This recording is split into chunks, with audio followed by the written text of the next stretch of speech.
ونصلي على رسوله الكريم. أما بعد فأعوذ بالله من الشيطان الرجيم. والذين إذا أنفقوا لم يسرفوا ولم يقتروا وكان بين ذلك قواما.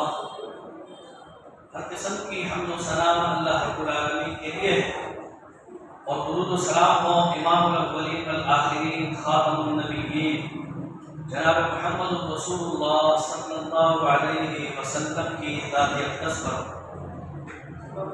قرآن کریم کی سورہ فرقان کے آخری رکوع میں اللہ تعالیٰ نے عباد الرحمن کا ذکر کیا ہے.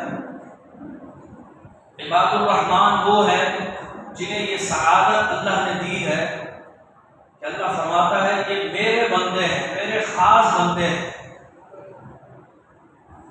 اللہ کے خاص بندوں کا عمل کیا ہے؟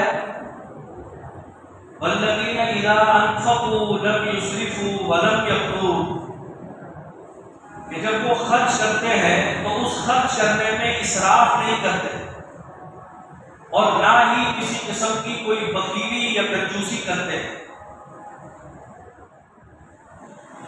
وَكَانَ بَيْنَ ذَلِكَ قَوَامًا، بلکہ وہ میانہ روی معتدل انداز میں اپنے خرچ کو چلاتے ہیں. بس یہی عمل ان کو رحمان کا بندہ بنا دیتا ہے اور انہیں کامیاب کر دیتا ہے. میں اور آپ اگر اپنی زندگیوں پر غور کریں تو ہم خرچ کے معاملے میں یا تو اسراف سے کام لیتے ہیں یا بخیلی سے کام لیتے ہیں.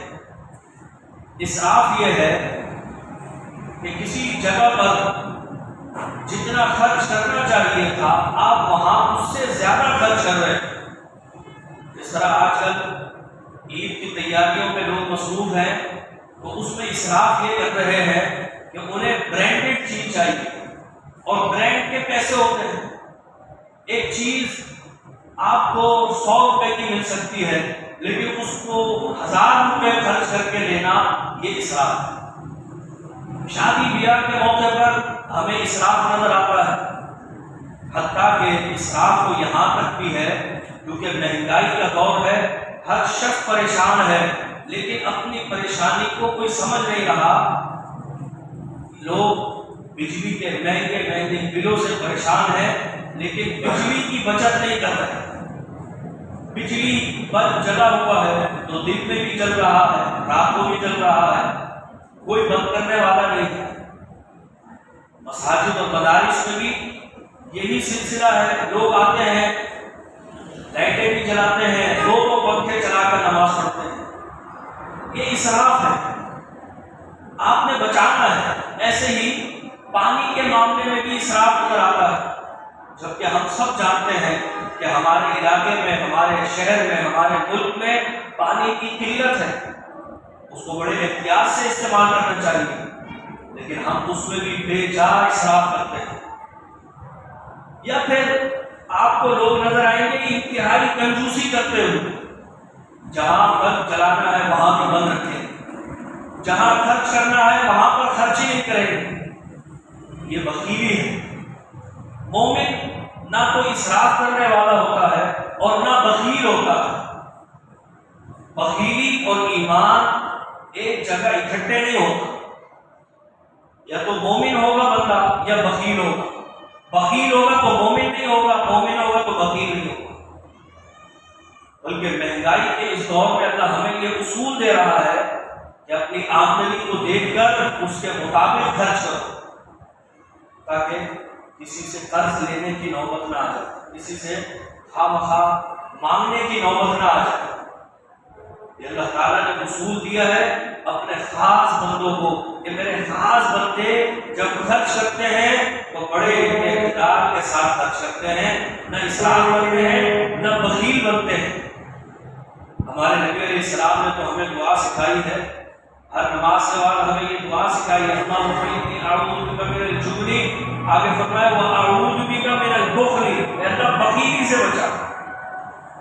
بخیلی سے جہاں پر جائز خرچ بنتا ہے وہاں پر ہمیں اتنا ہی خرچ کرنا چاہیے اور اللہ کی راہ میں جتنا خرچ کرے نہ وہ بخیلی کے ذکر میں ہوگا لیکن ہاں اگر اللہ کی راہ میں خرچ نہ کریں تو وہ بخیلی کے ذمرے میں ہوگا، لیکن زیادہ سے زیادہ خرچ اسراف کے ذمرے میں نہیں آتا۔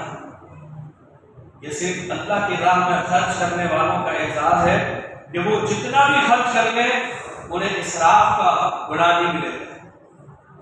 نبی علیہ السلام نے فرمایا لا حسد الا فی اثنین، دو قسم کے لوگوں پر رشک کرو، رجل آتاہ اللہ مالا فسلطہ علی ہلاکتہ بالحق، جس کو اللہ نے مال و دولت دیا ہو اور وہ اللہ کی راہ میں خوب خرچ کر رہا ہو، اس پر رشک کرو کہ اللہ ہمیں بھی دے، ہم بھی اس سے زیادہ اسی طرح ہم بڑھ چڑھ کے اللہ کی راہ میں خرچ کیا جائے۔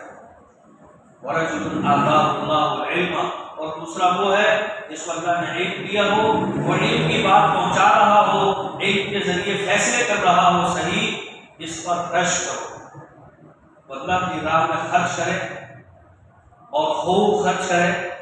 اللہ تعالیٰ حدیث قدسی ہے، اللہ تعالیٰ فرماتا ہے یا ابن آدم انفق انفق علیک، اے ابن آدم خرچ کر میں تجھ پر خرچ کروں۔